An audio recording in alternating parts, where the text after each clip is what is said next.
회원님들 반갑습니다. CS 인베스트입니다. 7월 11일 월요일 아침 시황 방송 시작하도록 하겠습니다.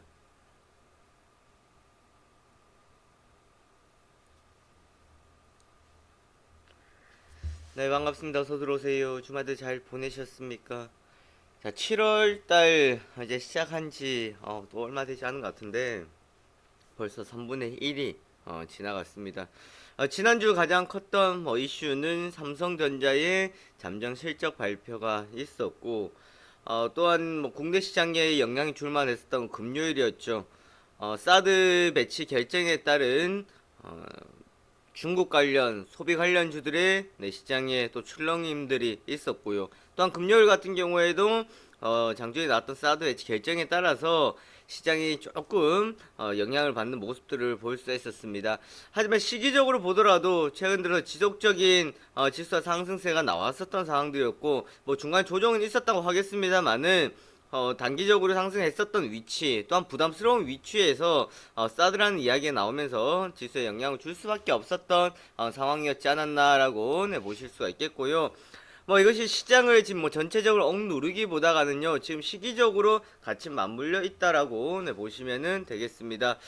또한 지난주에 뭐 국내 증시의 움직임들은 좀 뭐 변동폭이 있었다라고 보실 수가 있을 것 같아요. 뭐 특히나 지수가 최근 들어 많이 상승을 했었던 상황들이었기 때문에 그 상승에 따라서 차익 물량이 나온 당연한 과정들이었는데, 지난 수요일이었을 겁니다. 코스피와 코스닥 지수, 양대 지수 모두 다 나름 좀 큰 폭으로 하락을 했었고요. 특히나 코스피 같은 경우는 2% 이상 장중 급락이 나오면서 투자자들이 다시 한번 시장에 대한 우려를 낮게 했었던 날이었지 않았나라고 볼 수가 있겠고요.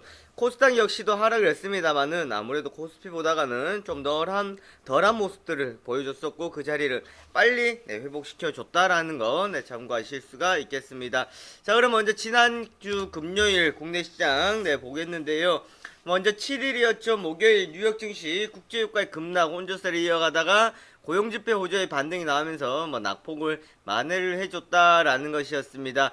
우선 고용지표에 좀 초점을 두고 있는 시장의 분위기다라고 보실 수 있겠는데, 고용지표 어차피 지금 금리 인상이라는 시기가 늦춰질 것이다라고 이야기를 나오고 있는데요.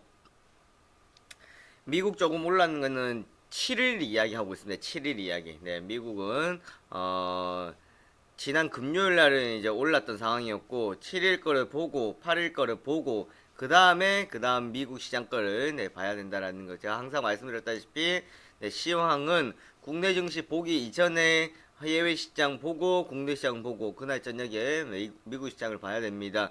우리가 잘못 보고 있는 게 뭐냐면, 해외 시장을 먼저 보고 오늘 국내 시장을 예측을 많이 하는 것은 맞습니다만은 국내 시장을 어떻게 흘러갔었는지도 한번 살펴봐야 된다라는 점입니다. 그래서 7일날 뉴욕 증시 같은 경우에는 좀 뭐 혼조세를 이어갔었던 상황들이었다라고 보실 수 있겠고요.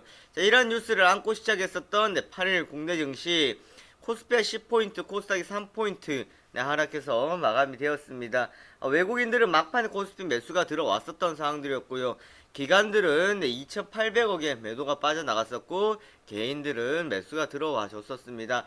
하지만 외국인들은 매수세 막판으로 가면서 좀 들어왔다라고 보실 수 있겠고요. 장중 내내 지지부진한 모습을 보실 수가 있겠습니다.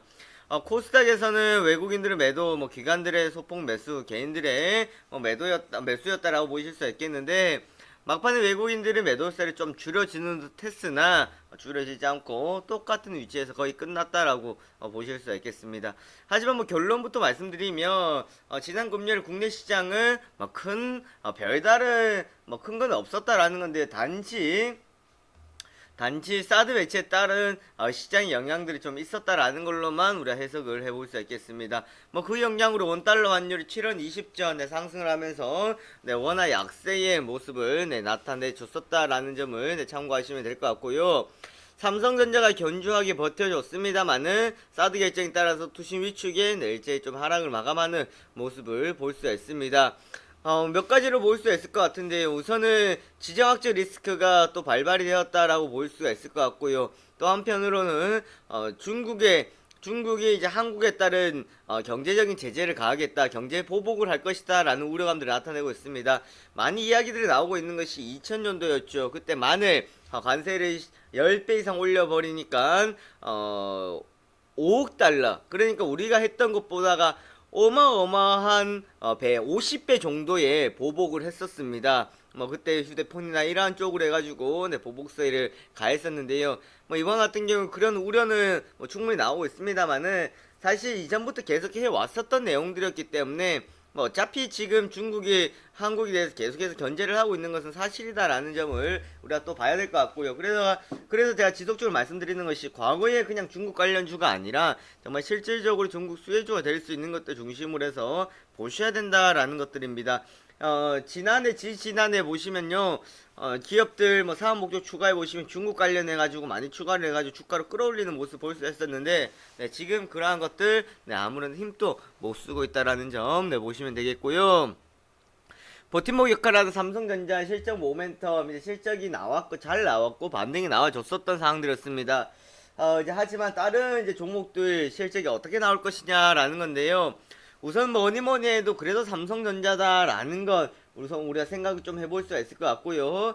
다른 대형주 수출주 같은 경우는 지금 특별한 상승세가 나와주지 못하고 있는 상황들입니다. 그래서 제가 7월 중순 이후부터 보자라고 말씀드렸다시피 지금 7월 중순 이후까지 우리가 좀 보셔야 될 것 같아요. 지금 뭐 절대로 저가 매수가 아니다라는 거 좀 참고해 주시면 될 것 같고요.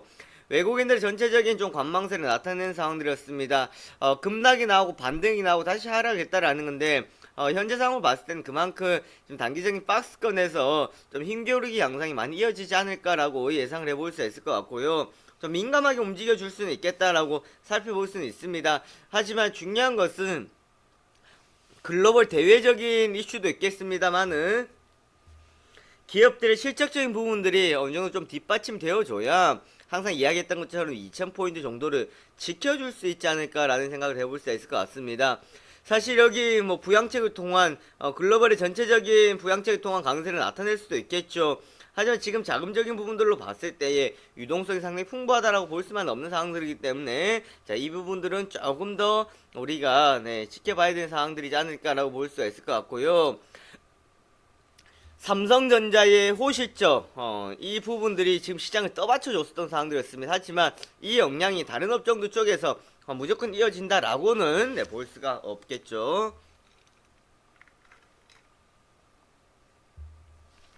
자, 장 초반에는 삼성전자의 흐름을 통해 가지고 좀 소폭 상승이 나왔습니다만은 사드 배치 결정으로 물량이 한꺼번에 쏟아졌습니다. 코스피 코스닥 같이 나왔었던 상황들이었어요.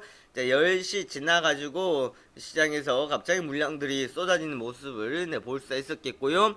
자, 코스피 특징주에 보시면 LG전자 2분기 영업이 5,846억 원. 수익성이 개선이 된다라고 하는데요. 좀 뭐 부진적인 이야기들을 나오고 있는 상황들이 있고 LG디프 최근 들어서 잘 가고 있습니다. 신규 스마트폰 패널 공급, OLED 패널 판매 증가다라고 하는데요. 하지만 항상 이런 움직임 좀 신뢰성이 많이 없었다라는 것이 좀 우려스럽다라는 거예요. 많이 좀 올라가면은 그만큼 물량들이 나오거나 좀 약한 모습들을 많이 나타내줬다라는 거. GK의 아모레퍼시픽 한국 화장품 관련주들 사드 배치로 한중 관계 악화 우려로 네, 하락을 네, 하는 모습을 볼 수 있었겠고요. 동부하이텍, 사물인터넷, 스마트홈 등 드라이브 IC 내수요 증가로 실적 개선 기대감이었다. 대우부품, 전기차 뭐 이야기가 좀 강세를 나타냈었던 상황들이었고요. 그거 말고 전 대형주 전체적으로 한번 짚어봤으면 좋을 것 같습니다.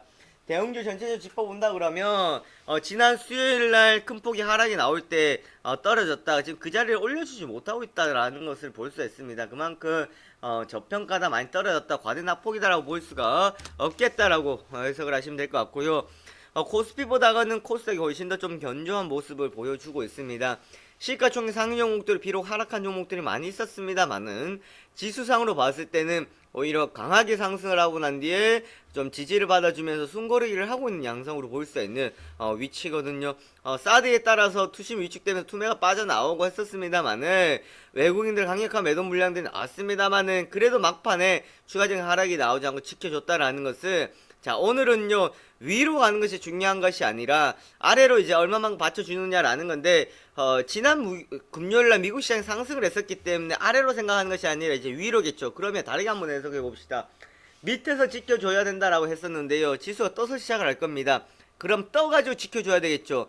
즉, 앞에 지난주에 보합권 정도가 되는 자리, 저기 라인을 끊어놓은 자리가 있겠죠. 저기 저 자리 한 695포인트, 696포인트 정도 자리 정도는 올려서서 위치를 잡아줘야만이 다시 추세를 좀 더 살려갈 수 있을 겁니다. 그래서 오늘은 또다시 한번 중요한 위치가 될 것 같고, 시가를 얼마만큼 지켜줄 수 있느냐가 상당히 중요하다라는 겁니다. 자, 특징주로는 당연히 방산 관련주가 있겠죠. 빅텍, 네, 강세를 보였고요. 퍼스텍 스페코 있었고요. 그리고 사드 배치 관련해가지고, 뭐, 쌍정보통신, 그리고 에스테크 등 해서 또한 강세를 보여줬습니다. 자, 나이 빼고 줄기세포, 재생세포, 침투성 단백질 특허 취득이다라는 거고, PNE 솔루션, 정부 전기차 사업, 지난 금요일날 전기차 관련해가지고 이야기가 많이 나왔습니다. 정부에서 전기차 사업에 대해서 지원도 해준다라고 했었는데, 사실 지금 전기차가 좀 주춤했던 것이 중국발의 이슈가 가장 컸었지 않았나라고 볼 수가 있습니다. 하지만 이것을 우리나라 정부에서 좀 이제 지원을 해주면서 이런 소형주들, 작은 회사들이 좀 수혜를 받지 않을까라는 기대감을 볼 수 있을 것 같고요. 이글배 정부 반려동물 산업 신산업으로 육성한다라는 소식에 강세로 출발했습니다만은 차익 물량이 나오면서 결국 마이너스권에서 마감이 되었습니다. 뭐 비츠르시스, 스마트시티 수출 산업 육성, 그러니까 지금 스마트홈 관련주들 계속 이야기가 나오고 있는데요. 저도 몇 가지 이야기 드렸습니다. 스마트홈 관련주 해가지고 좀 관심을 가지고 봐야 될 필요성이 있겠다라는 건 참고하시면 될 것 같고요. 그럼 뭐 추가적으로 나왔던 뉴스 중에서는 지카 바이러스 감염 환자가 또 한 명 늘어났다라는 것이 있는데요. 저는 지카 바이러스의 지금 마지막 때가 언제냐면 저는 8월달로 생각을 하고 있습니다. 아무래도 이제 리우 올림픽이 열리는 시기가 지카 바이러스의 관련주들이 한번 활기를 칠 수 있는 시기가 그때로 저는 예상이 되고 있는 상황이거든요. 지금 우리나라 상황들 보다가는 아무래도 그때 올림픽 통해 가지고 그런 우려감들을 관련주들 쪽에서 영향 주지 않을까. 그래서 지금 움직임들이 이러한 움직임, 좀 제한적인 움직임을 보이면서 무너지지도 않는 모습을 나타내고 있다라고 저는 해석이 되고 있거든요. 그래서 지금 끝난 것 같다라고 생각할 수 있을 것 같은데요. 절대 끝나지 않았다라는 뭐 저의 개인적인 의견입니다. 자, 다우지수는 1.4% 나름 큰 폭의 상승세를 보였고요. 나스닥도 1.6% 상승세를 보였습니다. 뉴스를 보셔서 아시다시피 이제 S&P는 사상 최고가에 근접해 있습니다. 그만큼 지금 미국 증시 같은 경우는 어마어마한 상승세를 보여주고 있다라는 거예요. 그렇게 약하다, 안 좋다, 뭐 금리 인상이다, 부양책 끝났다, 뭐 하겠지만 갈 자리는 같다라는 겁니다. 자, 이처럼 기업들의 실적이나 미국은 좋아지고 있는데 우리는 그렇게 따라가지 못하고 있다라는 것은 먼저 기업들의 실적을 한번 우리가 살펴봐야 될 것 같고요. 그리고 정부의 지원책 또 이런 부분들을 우리가 또 염두에 두고 보셔야 될 것 같습니다. 두들겨 맞을 땐 항상 같이 두들겨 맞고요. 올라갈 땐 같이 올라가지 못하는 뭐 국내 증시 하루 이틀의 일은 아니었습니다. 미국 6월 비농업 신규 고용지수 8개월 만에 가는 큰 폭수 증가했다. 제가 아마 지난주 금요일에 시장방송할 때 그런 이야기 들었을 거예요. 어차피 지금 금리 인상이 뭐 지연된다 어쩐다 하는 건 브렉시트 때문에 그렇다 그랬었어요. 그런데 이런 상황에서 가장 좋은 것은 뭐라 그랬었어요? 지표가 좋지 않은 건 아니다 그랬습니다. 지표가 좋게 나와야 된다 그랬습니다. 지표가 잘 나와야 경기가 회복이 되고 있다. 왜? 금리 인상이라는 것은 경기가 회복되는 것을 뒷배경을 두고 한다라는 거예요. 회복이 되어진다라는 거 보여주고 단지 브렉시트 때문에 우려감이 있다라는 것이지 무너진다라는 것이 아니다라는 겁니다. 곧바로 지표가 좋게 나오니까 지수가 급등을 하는 것을 볼 수 있거든요. 그만큼 지금은 금리 인상이 된다고 하더라도 지표가 좋아지고 경기가 회복되는 것을 보여줘야 된다라는 건 참고하시면 되겠습니다. 자, 오늘의 시장 포인트 뚜렷한 매수 주체 부재입니다. 삼성전자의 실적이 호실적이 나왔습니다만은 기관들에서 특별히 지금 지수를 떠받치지 못하고 있는 상황들이 되겠고요. 외국인들 같은 경우에도 뭐 좀 사드나 이런 지정학적 리스크에 따라서 좀 어느 정도 조심하는 움직임들을 보여주고 있다라는 겁니다. 왜? 외국인들 가장 싫어하는 것이 불확실성이 되겠거든요. 그러면 대형주들 쪽에서 외국인들은 이제 실적이 나오고 난 뒤에 좀 불확실성 제거가 되고 난 뒤에 시장에 좀 접근할 움직임들 나타나지 않을까라고 볼 수 있겠고요. 사드를 통한 재정비입니다. 사드 때문만이 아니고요. 시장이 좀 주춤할 수가 있고 어느 정도 차익 물량이 나올 수 있었던 상황에서 사드라는 이슈가 또 되면서 시장이 한 방을 줬다라는 것이지 사드 때문에 무조건이 아니다라는 겁니다. 우리는 이런 생각 많이 하죠. 내가 이제 시작하려고 했는데 사드 때문에 그렇다, 뭐 때문에 그렇다. 네, 항상 시장은 이벤트가 있다 그랬습니다. 항상 벌어지는 일들입니다. 본격적인 이제 실적 시즌에 돌입했다라는 거. 미국도 이제 11일 알코올을 시작으로 해서 이제 실적 발표들이 줄줄이 나옵니다. 좀 참고를 해주셔야 될 것 같고요. 시장은 지극히 정상적인 모습입니다. 항상 그래 왔던 것처럼 하나의 과정들을 거쳐가고 있다라고 보시면 되겠고요. 가격적인 매력에 좀 초점을 두자라고 이 말씀 드리는 건 뭐냐면은, 대형주도 기술적인 가격적인 매력이 아니고요. 개별주나 좀 소형주도 중에서도 좀 시장에서 이슈를 받지 못해 많이 떨어졌던 것들 있잖아요. 걔네들이 이제는 좀 가격적인 매력을 통해 가지고 반등이 나와도 반등이 나왔다 끝나는 것이 아니라 좀 자리를 잡아줄 수 있는 상황들이 되지 않을까 싶습니다. 특히나 또 우리 소형 전기차 관련주도 있죠. 뭐 에코프로나 상업프로테크나 이런 것들은 이제 좀 매력에, 좀 가격적 매력에 좀 초점을 둬야 되지 않을까라는 생각도 해볼 수 있겠거든요. 그런 부분에 좀 참고하시면 네, 되겠습니다. 자, 오늘 시가가 중요하다라는 거 네, 참고하시고 오늘 장 네, 준비하시기 바라겠습니다.